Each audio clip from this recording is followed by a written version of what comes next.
going, everybody? This was kind of awkward. So I woke up today and I kept seeing this guy on my screen. Who is this guy? Why does he know all these basketball players? And why is he look like a witch? Maybe that's mean, but whether Jeffrey Epstein, I had to look into him. And of course, I kept seeing stuff like this.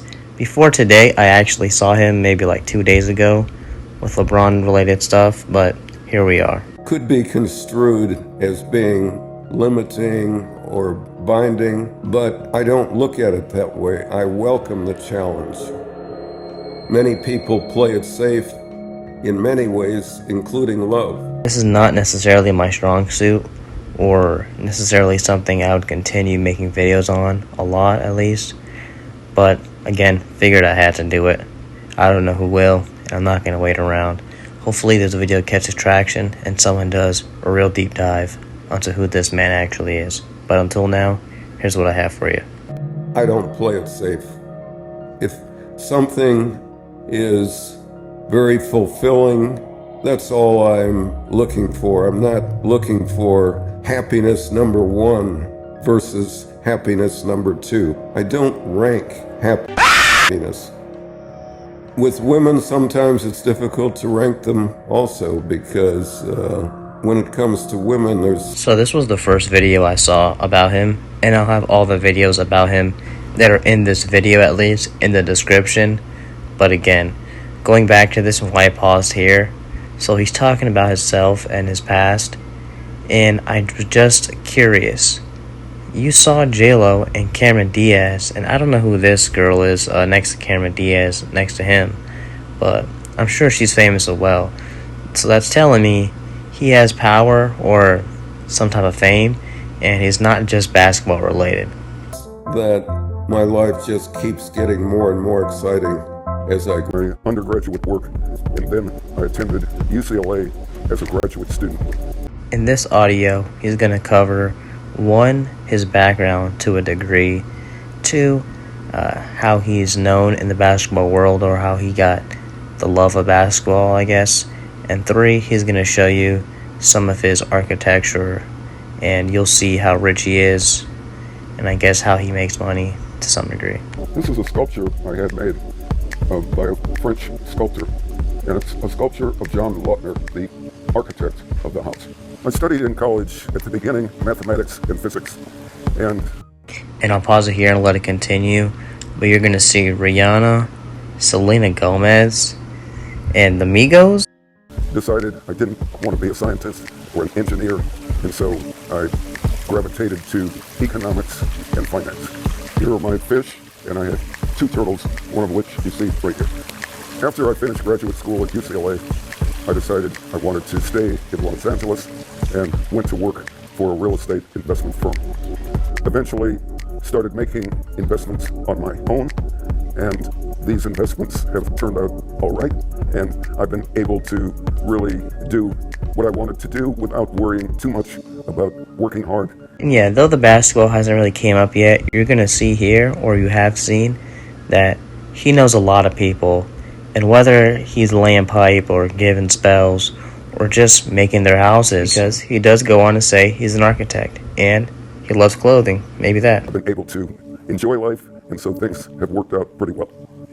As far as basketball is concerned, I've been involved all of my life. I started playing basketball when I was 5 years old after my parents put up a hoop in my driveway, and I loved the sport right from the beginning. I started attending NBA games when I was 10 years old, and at the age of 15, got a non-paying job as the statistician for the television announcer of the Milwaukee Hawks. Once I did that, I was totally hooked on the NBA, and I've remained so my entire life. Respect!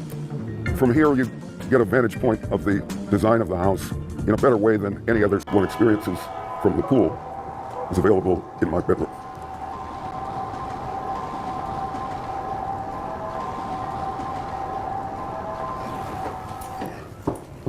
To cap off the positives, this is like a walkway. This is a shower, indoor and outdoor shower. That's his rooftop, where he actually does an interview on top of. And that, he said, was his living room ceiling. Living room. I guess this is the outside part of his house. This here is where he watches basketball games when he's at his house.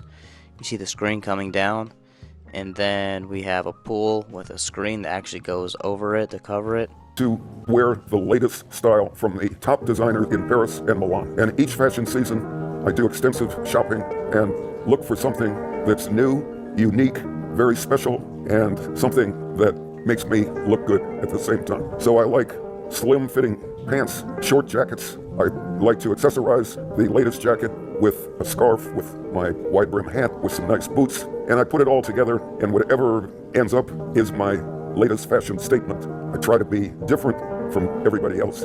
Even at the age of, say, 13, I was looking for something special, something that was different from what my classmates were wearing. And then in my early 20s, I started visiting Paris, and that really made me aware of what was happening in fashion. And so ever since then, I've been really addicted to the latest fashion styles, and I've just kept accelerating my involvement with fashion. I think it's a fantastic development that NBA players are now getting so fashion conscious. It didn't used to be that way. First, they were just wearing custom-made baggy suits that had no special style to them. And then they started getting into the hip-hop craze of baggy t-shirts and baggy pants, which was really bad. The only thing that seemed to matter was jewelry, not clothes. And now, finally, it swung the other way, and clothes have become very important to the players. They're trying to establish their own identity with their clothes, just the way they establish their own identity on the court. And I think their interest in clothes, now there are a number of other players that really rival in my eyes for being the best dressed. But I have to give the nod to PJ Tucker, because last year I was wearing a very expensive, unique jacket to an NBA playoff game that he was playing in. And he came up to me before the game and said, "Jim, I have the same jacket as you." And I couldn't believe that that was possible, because it was such a unique jacket. But I believed him, and from that point on, I paid a lot of attention to the way he was dressing. And I have to say, he's number one for me right now. I wore a special... When it comes to dressing, they don't have a clue. The buses versus Ballmer. And told him, "Ray, I could have blocked your shot." And he said, "Yeah, Jimmy, I saw the photo, and I believe you." Now we're gonna take a dark turn. Now, he was mentioned in the files, but not much was out of it, and a lot of people are mentioned in the files, so it's kind of hard to really pinpoint. There's also reports he likes young women. That's not a problem with me, but obviously if they're, of age. But this is where things start to get a little bit dark. People have asked me, where did he make his money? And I say, it's none of my business. I didn't ask, I didn't look it up on Wikipedia. But if I didn't ask, I would get criticized for not asking. Money can't be an issue. I've seen your real estate, I've seen your clothes. My jeans cost $150, that hat costs $400. May I ask, the fortune, it's very secretive with you. Why is that? It's not a very interesting topic, and it's not something I spend very much time on. So I choose to talk about the things that are more exciting. That's what it is. There's a man in back of this place. He's the one who's doing it. I can see him through the wall. In this part of the video, I'm going to be talking about how he was able to acquire so much money and how he continues to acquire so much money. Those front row seats, they aren't cheap. That house is not cheap. I'd like to say those relationships aren't cheap either, but I don't have any proof on anything like that. His lucrative courtside seats at just about every notable NBA game. He has posed and partied with some of the biggest names in entertainment, from Drake to Jay-Z and even more. The kinship in the NBA? Goldstein is in the club. Many players know him, they say hi to him, they have a connection with him. However, there's a reason why he avoids discussions on how he attained such wealth. €500,000 in basketball, does that make you a little crazy? Or the most committed fan ever? I'd say a little of both. Though he fully embraces gloating and discussing how much he spends. And best believe the NBA Hall of Fame will happily take his undisclosed donations, most of them seniors only. Goldstein has been unrelenting in his quest to defeat limits on the amount of rent he can charge his tenants, according to the city officials with whom he has done battle. Goldstein has filed dozens of legal claims against California municipalities, seeking damages totaling in the hundreds of millions of dollars for blocking his plans to increase rent by as much as double or more. In justifying the rent hikes, which continued throughout the pandemic, he often claims economic hardship as a landlord. Once, records show, after pioneering a method that effectively stripped rent control from one of his parks, then defeating the city's efforts to stop him, he sued the city for having tried, as a warning to others. He has relentlessly sued Carson, a suburb of Los Angeles, since the 1980s to force it to abandon its rent control policies. But the Supreme Court effectively said the city has the authority to enforce its land use rules despite the property's owner's desire for more revenue from his mobile home parks. Eventually started making investments on my own, and these investments have turned out all right.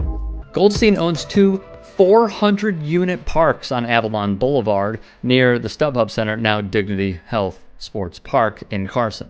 The court decision came in response to his drive to convert lots at Carson Harbor Village to resident ownership, which would have ultimately allowed him to charge more rent. He has called himself the 21st century's first dandy. His tenants would describe him differently. To them, he is a robber baron. Most of them are poor and elderly. Nevertheless, Goldstein routinely asks municipal rent control boards for steep increases. The largely senior citizen residents of this mobile home park were paying rents averaging $408 per space per month. In September 2007, Goldstein submitted applications for a general rent increase, which would raise rent by $618.05 per space per month. A year later, Goldstein submitted more applications, seeking a rent increase of $342.46 per space per month. Vice reported he was granted an increase of only $36.74 per space per month. And so we know why he doesn't want to talk about the way he earns his money, because I'm assuming this is just one of the way he earns money. I would not be surprised if he earns money other ways, and this is just one way where his greed, if he shared that with the world, I'm sure he would not have a lot of fans. I'm sure if all those players knew what he was doing to those families, they wouldn't like him, or maybe they would. Maybe he has something over them. That's something that I can't really say. It's up for you to decide. Besides ruining families with the rent, I think that's probably the worst of it. Maybe there is more. Again, he was mentioned in the Epstein files, but nothing much. Now, I wouldn't be surprised if there were more skeletons under this closet, but at the end of the day, this was all I was able to find. If someone does watch this and they have more information, definitely comment it or make their own video on it. That would actually be very interesting. I actually do want to know if there's more stuff to know about this guy. I mean, he knows all these celebrities, and I want to know why.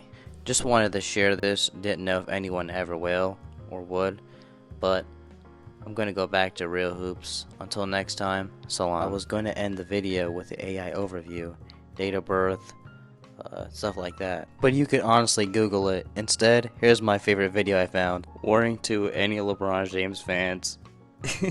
Ron motherfucking James. Don't act like you don't know me, my boy. Remember that deal we made? Yeah, I'm gonna need that sacrifice and that booty real soon, boy. You said you just want to live, but don't forget what you gotta give, my boy. Still have the same uncertainty about next year? Yeah, I mean, I want to live. When I know you guys know. I don't know. I have no idea. I just want to live, that's all.